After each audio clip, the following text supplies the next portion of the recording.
Good morning, everyone. Students, today I would be discussing about AI programming language, that is LISP, and myself as Ms. Surpi Saroha. Moving on to the syllabus part of it, all this is the content of Lisp, that is introduction, manipulation of functions and Lisp, definition of functions, predicates and conditions, the conditional cons, iteration and recursion, property list and arrays, mapping functions, lambda function, and internal storage. So in this, I will be discussing all these. Coming to the introduction, what is Lisp now? Lisp become a common language for artificial intelligence. So it's basically a programming language. So I must tell you other language as well, like there is Lisp, there is Prolog also. Prolog is also a programming language for AI, artificial intelligence. Similarly, Lisp is there. So partly owing to the conference of Lisp and AI work at MIT, and partly because AI programs capable of learning could be written in Lisp as self-motivating programs.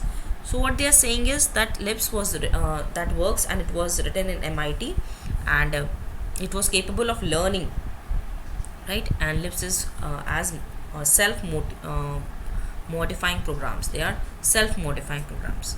Lisp has, since the learning term has come, so it becomes self-modifying program. Okay, Lisp has evolved through numerous dialects such as schemes and common Lisp.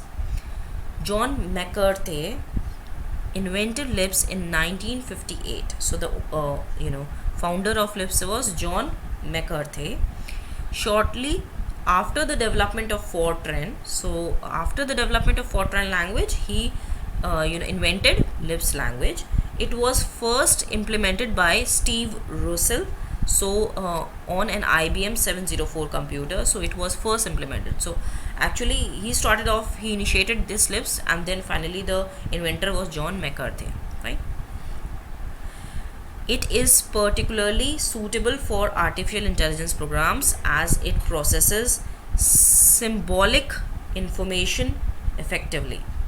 Common Lisp originated during the 1980s and 1990s in an attempt to unify the work of several implementation groups that were successors to MacLisp, like ZetaLisp and NEL, that is new implementation of Lisp, etc. So these were all the versions of Lisp which started off. It serves as a common language which can be easily extended for specific implementation. Programs written in common Lisp do not depend on machine specific characteristics such as word length, etc.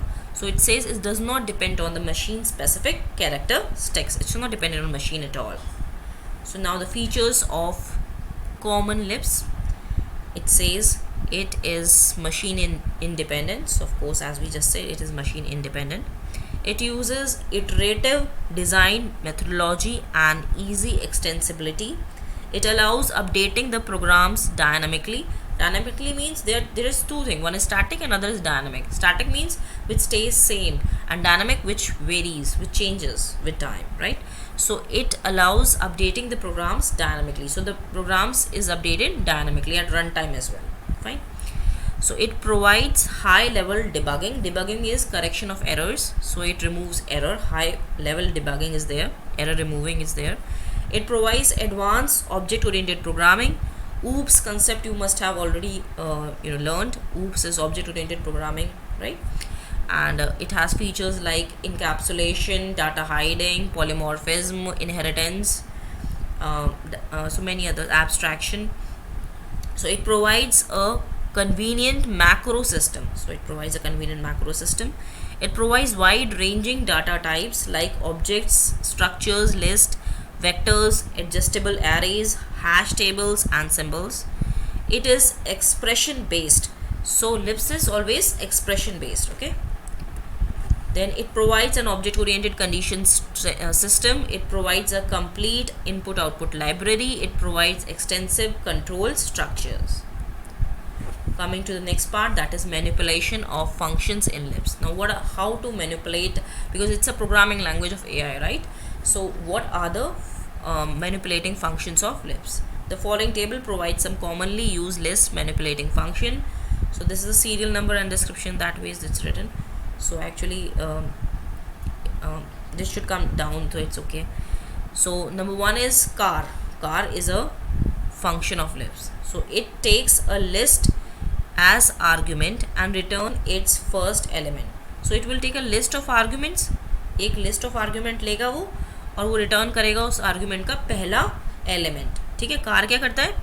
Car जो function है lips का, वो list of argument लेता है और पहला element जो है उसका वो रिटर्न करता है उस आर्ग्यूमेंट का.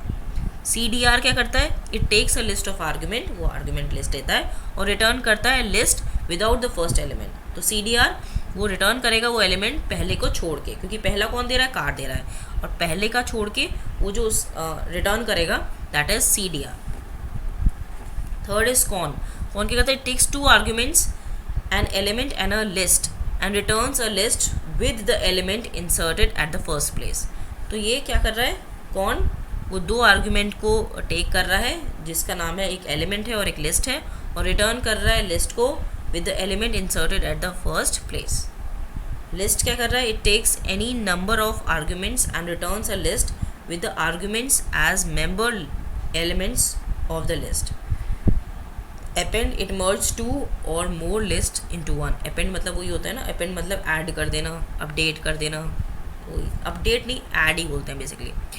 लास्ट में it takes a list and returns a list containing the last element. Last का मतलब है last element. Member, it takes two arguments of which the second must be a list if the first argument is a member of the second argument, and then it returns the remainder of the beginning of the list beginning with the first argument.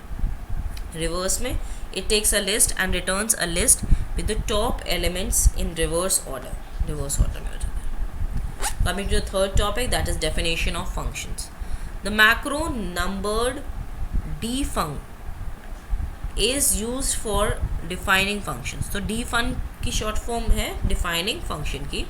The defun macro needs 3 arguments. उसमें 3 arguments की ज़रूरत है. सबसे पहला name of the function होना चाहिए, दूसरा parameter of the function होना चाहिए, तीसरा body of the function. So name, parameter और body function की.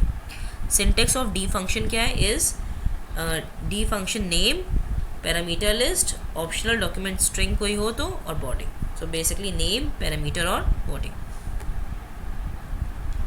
Coming to example इस चीज़ का, let's write a function named average num that will print the average of 4 numbers. We will send these numbers as parameters. Create a new source code file named main.libs. तो इसके libs की extension क्या होती है? Programmes की कोई भी नाम दे दो, उसको .lisp उसकी पूरी स्पेलिंग से लिप्स में स्मॉल में लिखना है.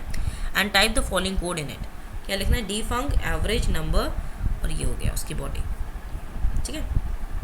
राइट एवरेज नंबर की body. When you execute the code it will return 25. तो ये 25 देगा. ठीक है. एवरेज इसका निकाल लिया इस चीज़ का नंबर का, उसको उसने आंसर दे दिया. Coming to the next topic, that is predicates and conditions. Predicates क्या होते हैं? atom. It takes one argument and return it if the argument is an atom, or nil if otherwise.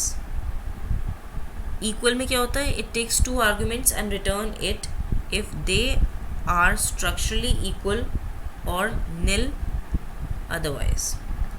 EQ क्या होता है? It takes 2 arguments and return it. Actually only T is written, so you make it it. Okay. If they are same identical objects sharing the same memory location, or nil otherwise. EQL, I think you may read it out because these are simple commands which are predefined, so easy to understand. Also the English is very easy, you may read it. If you want me to read, I will, no issue. So EQL is, it takes 2 arguments and returns it if the argument are equal, or if they are numbers of the same type with the same value, or if they are character objects that represent the same character, or nil otherwise. EVENP, it takes one numeric argument and return it if the argument is even number